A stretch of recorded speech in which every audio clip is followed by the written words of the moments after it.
बच्चों, स्वागत है आज की एक नई वीडियो में। आज की इस वीडियो में हम आपको कक्षा 7वीं विज्ञान विषय का जो आपका वार्षिक मूल्यांकन का प्रश्न पत्र होने वाला है जो आपका, तो देखिएगा ये सेट वी का संपूर्ण सॉल्यूशन लेकर आ चुके हैं।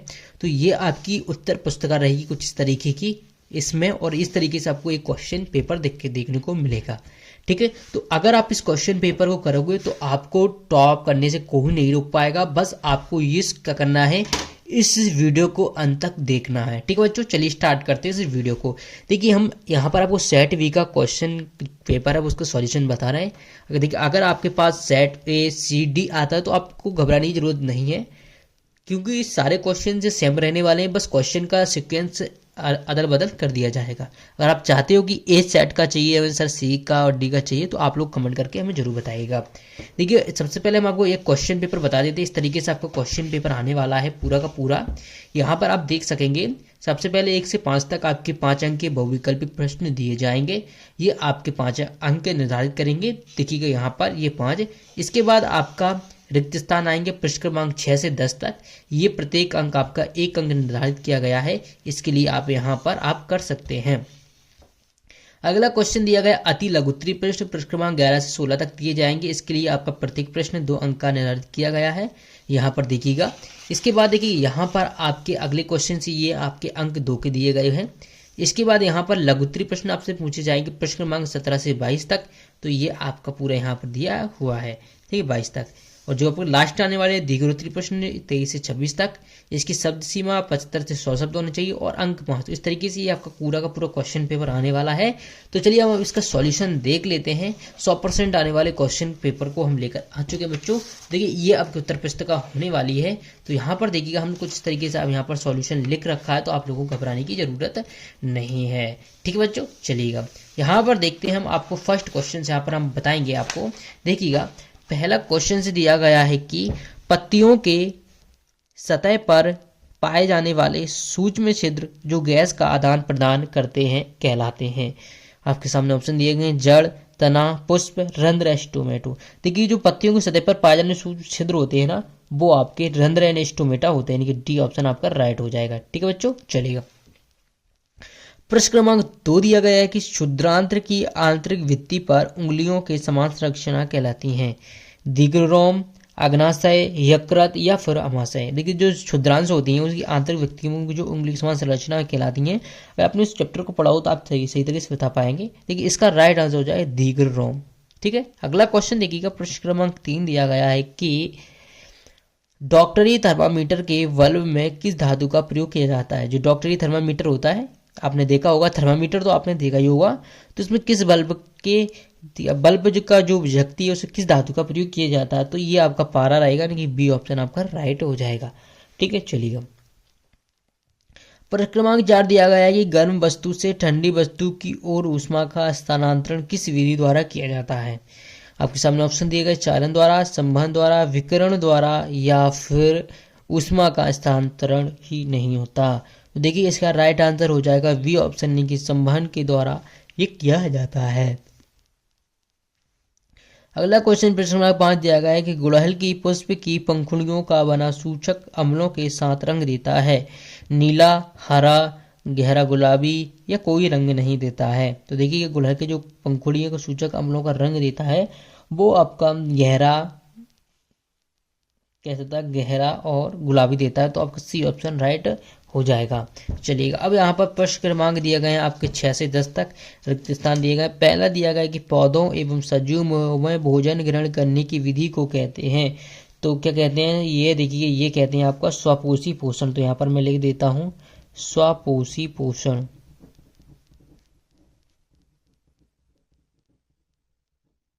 ठीक है बच्चों, चलिएगा।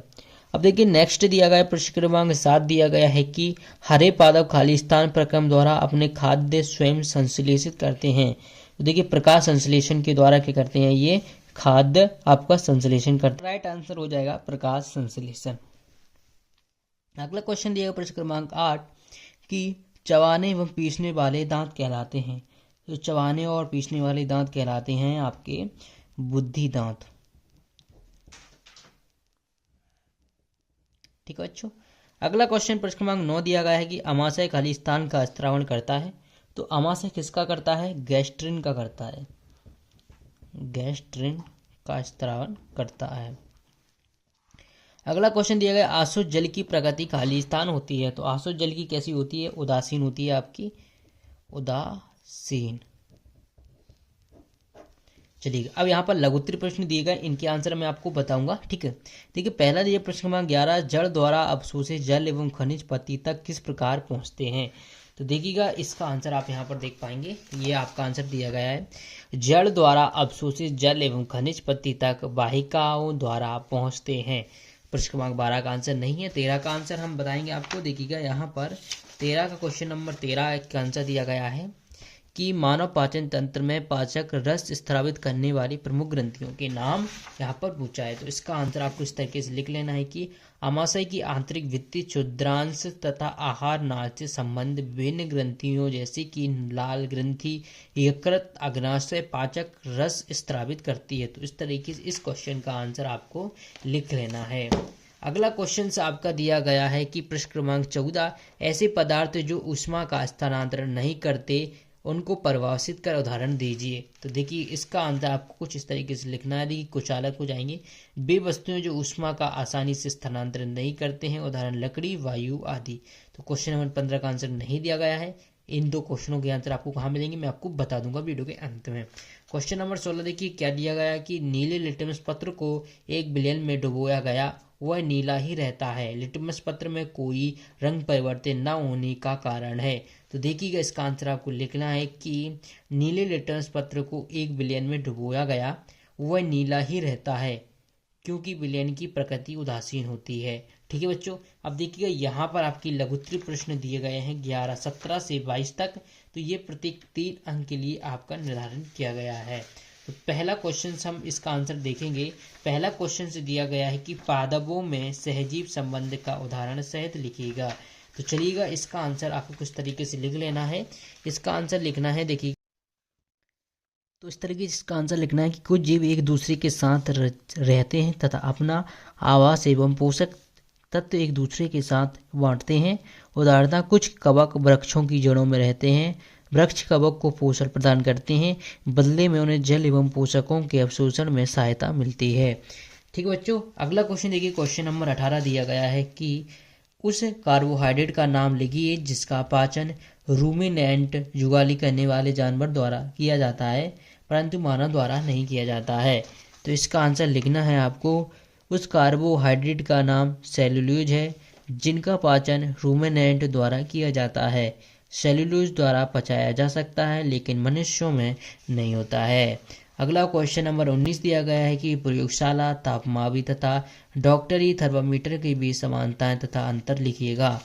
इस तरीके से इसका आंसर लिखना है कि अंतर देखिएगा, प्रयोगशाला थर्मामीटर का परिसर -डिग्री सेल्सियस से 110 डिग्री सेल्सियस तथा डॉक्टरी थर्मामीटर का परिसर 45 डिग्री सेल्सियस से 42 डिग्री सेल्सियस। समानता क्या हो जाएगी, दोनों में ताप मापा जाता है, दोनों में पारा का उपयोग किया जाता है।